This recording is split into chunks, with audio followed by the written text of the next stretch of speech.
பாதையில போகும்போது கொஞ்சம் அவரை நெறிமுறைப்படுத்தி கொண்டு போகக்கூடிய கடமைக்கு எனக்கு வந்துருக்கு. நான் அப்பப்போ அவர் இப்படிலாம் பண்ண கூடாது, தொழில் துறைனா இப்படி, இதில் இவ்வளோ நுணுக்கங்கள்லாம் இருக்குது, இந்த நுணுக்கங்களை பார்த்து நம்ம பண்ணிக்கணும் அப்படின்னு நான் சொல்லும்போது தான் அவர் முனைவர் பண்றவங்களுக்கு முனைவராக இருந்தார். என்னுடைய எளியவருடைய வார்த்தைக்கு நடத்த அவருடைய பணிகள் தொடரட்டும், உங்களுடைய சமுதாய சேவை தொடரட்டும், நேர்வழிகள் செய்யட்டும், நல்ல மனிதர்களுடைய வழிகாட்டுதலை பின்பற்றி செல்லுங்கள், வெற்றி நிச்சயம். இல்லை இப்படி செய்வீர்கள். சமுதாய பணி என்பது வேற, ஆய்வு பணி என்பது வேற. ஆய்வு என்பது மதம், இனம், மற்றதுதான் இல்லாதது ஆய்வு. சமுதாய பணிகள் ஒரு குறிப்பிட்ட சமுதாயத்தை செய்யக்கூடிய பணி சமுதாயம். பொது சமுதாய பணிங்கிறது வேற.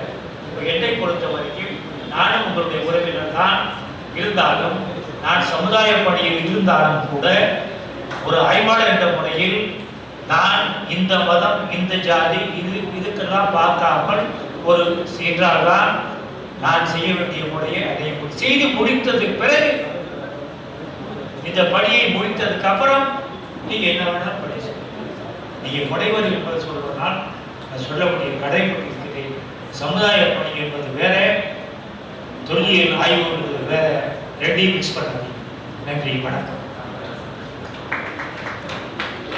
அன்பே சிவம் வாழும் தொல்லியல் சித்தர் ஐயாவின் ஆசையோடு என்னுடைய வரலாற்று தேடல் பணியை தொடர்ந்து நடாத்தி கொண்டிருக்கின்றேன். ஐயா அவர்கள் மிக சிறப்பாக சொன்னார்கள், சமுதாயத்தும் வரலாற்றையும் பிணைக்கக்கூடாது என்று. நான் சார்ந்த சமுதாயம் சார்ந்த அரசர்கள் சமுதாய அடையாளத்தோடு செயல்படவில்லை. சங்ககாலத்தில் நாங்கள் ஆண்டவர்கள் ஜாதி சமயத்திற்கு அப்பாற்பட்டவர்கள், சமணம், சைவம், வைணவம் அனைத்திற்கும் தொண்டு செய்த மூத்த அரையர் கூட்டம்.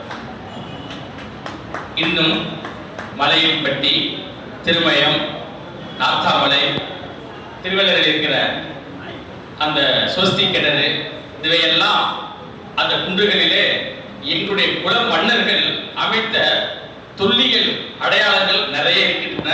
அதையெல்லாம் ஐயா புத்தகத்திலே சொல்லி இருக்கின்றார். அதெல்லாம் ஜாதி அடையாளத்தை சொல்லக்கூடாது என்று சொல்வார்கள். நான் மறுபடியும் சொல்லுகிறேன், நான் ஜாதி மதத்திற்கு அப்பாற்பட்டு தமிழ் சமூகத்தின் காவல்காரர்கள். இந்த சமூகம் நல்லா இருக்கு சொல்லி சட்ட ஒழுங்கை பாதுகாத்தவர்கள். அதன் வழியாக சிவனை தனிப்படையாக கொண்டு 1008 லிங்கங்கள் அகண்ட பாரதத்திலே முதலாக அமைத்த பேரரசருடைய வம்சாவளியினர் நாங்கள். சிவனை போற்றுகின்றவர்கள். நீங்கள் சொல்லுகின்ற சிந்தி சமவெளி சித்தி சித்தர் சிந்து சமவெளி சிவனைத்தான் அன்பே சிவம் என்று சொல்லுவோம். அந்த அன்பே சிவம் என்ற வழியில் வந்தவர்கள் நாங்கள்.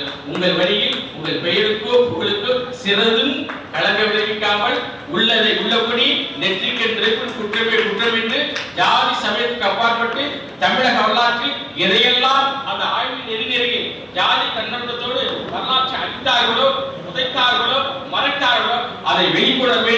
அதை என்னுடைய பேரரசர் மீது சத்தியம், நான் வழிபடுகின்ற காலாப்படர் மீது சத்தியம். இப்போ ஒரு வீடியோ ரெடி வச்சிருக்கேன். ஐயா தெரியும் இன்னும் சொல்லல, ஐயா காட்டல. திருவள்ளரை சொஸ்தி கோடர் அடைச்சது யாரு? கம்பன் அரையன் என்ற ஒரு உத்திரைய மன்னன். ஆனால் அந்த சொஸ்தி கொடி எங்க இருக்கு? சிந்து சமவெளியில் இருக்குது. சிந்து சமவெளி குறியீடாக இருக்கின்ற ஒன்றை ஏன் இங்கே இருக்கின்ற ஒரு மன்னன் சொஸ்தி வடிவமாக கொண்டு வந்தான்? கிணற்றை ஏன் அமைத்தான்? அவனுக்கு இவனுக்கு என்ன தொடர்பு என்று நான் ஒரு அடையாளத்தோடு ஒரு வீடியோ எடுத்துட்டேன். இன்னைக்கு ஒரு கிளூ கொடுத்தாரு. சரியா ரொம்ப அருமையான கிளூ கொடுத்துட்டாரு.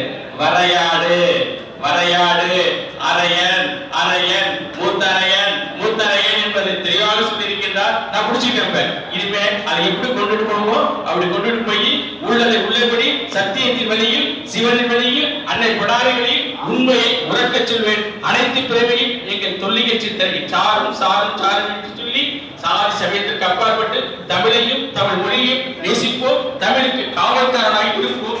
என்றும் தமிழை வாழ வைப்போம், காப்போம், புகழ்வோம், ஒன்றுபடுவோம், வென்று காட்டுவோம். ஓம் நமச்சிவாய.